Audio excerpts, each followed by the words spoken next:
Patuloy po ang paghahanda ng gobyerno para maiwasan ng Pilipinas ang trahedyang nangyari sa Japan.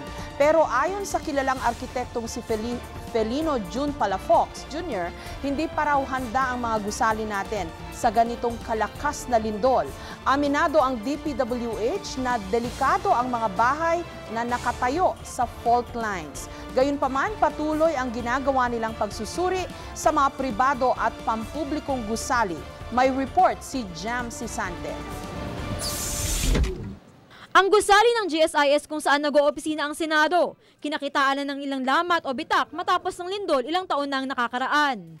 Pero ayon sa Maintenance and Physical Facility Services ng Senado, ligtas na raw ang gusali base sa huling Structural Integrity Report.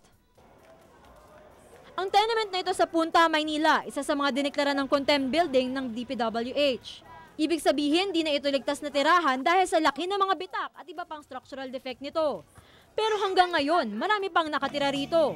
Sinabihan na sila ng DPWH na umalis dahil sa panganib pero tumanggi ang mga residente. Sinubukan namin silang kausapin pero tumanggi sila.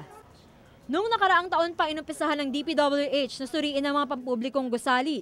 Inatasan na rin nila ang mga lokal na building official na inspeksyonin ng mga pribadong gusali kung may structural defect ang mga ito. Ang concern namin ngayon, which will be our priority, is the audit of the old buildings. These are the buildings that were constructed before the code came into effect.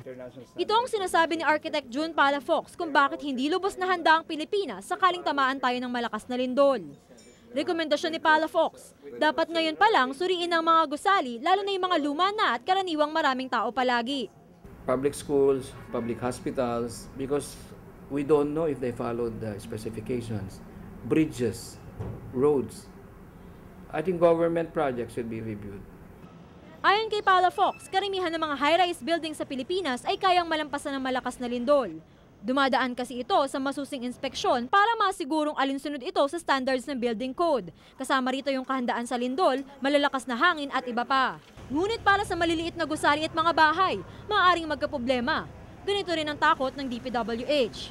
May mga bahay daw kasing nasa ibabaw mismo ng fault. Maaari raw dumulog sa FIVOLCS para malaman kung ang bahay mo ay nasa ibabaw o malapit sa fault. Pero ayon sa DPWH at kay Palafox, di lang sa infrastruktura nakasalalay ang kahandaan sa mga sakuna. Hindi mo maalis yung mag-panic yung public. No? So that's where the local units would come in. No?